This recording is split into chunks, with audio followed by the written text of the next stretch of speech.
ধরেন আদালত যে কার্যকর করেছে, দ্রুত কাজ করেছে, এইটাতে আমি খুশি হয়েছি।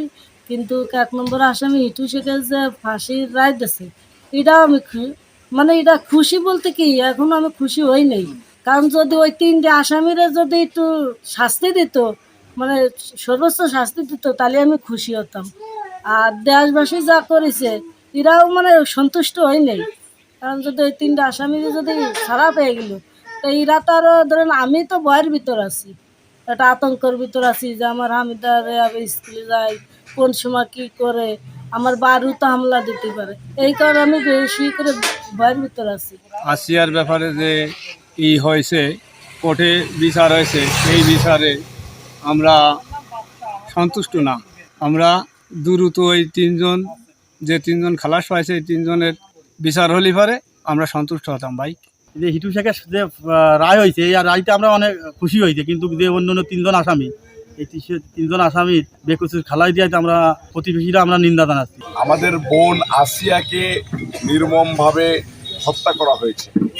আমাদের বোন আসিয়াকে পরিকল্পিত হত্যা, ধর্ষণ এবং হত্যা। একজন ৮ বছরের শিশু বাচ্চাকে যেসব নরপিশাচরা হত্যা করেছে এবং ধর্ষণ করেছে, ধর্ষণের সহযোগিতা করেছে, ধর্ষকের ফাঁসির রায় হয়েছে। আমরা সেটা থ্রুতে মোহাম্মদপুরের মানুষ, মাগুরার মানুষ, সারা বাংলাদেশের মানুষ মিষ্টি বিতরণ করেছে, রায়ে খুশি হয়েছে। কিন্তু প্রশাসনের এবং সরকারের আরও খতিয়ে দেখা উচিত ছিল যে একটা ৮ বছরের শিশু বাচ্চাকে ধর্ষণ করা হলো, ধর্ষণের পরে তার যৌনাঙ্গে ব্লেডের দিয়ে পুচানো হলো, ক্ষতবিক্ষত করে দেওয়া হলো, তাকে গলায় ফাঁস দিয়ে মেরে ফেলা হলো, মেরে ফেলায় দেওয়ার চেষ্টা করা হলো, হসপিটালে মৃত্যুবরণ করেছে। এটা কিন্তু মানে ২, ৪, ৫, ১০ মিনিটের ঘটনা না। এটা একটা মধ্যরাত থেকে শুরু করে পরের দিন ১০টা ১১টা পর্যন্ত ঘটনা। এই ঘটনা যারা ধামাচাপা দিতে চেয়েছে পরিবারের লোক, তাদেরকে কেন খালাস দেওয়া হলো, এই জিনিসটা জনগণের মাঝে প্রশ্ন রয়ে গেছে। প্রশাসন এবং সরকার সেভ করে দিল, এটা জনগণের মনে প্রশ্ন রয়ে গেছে।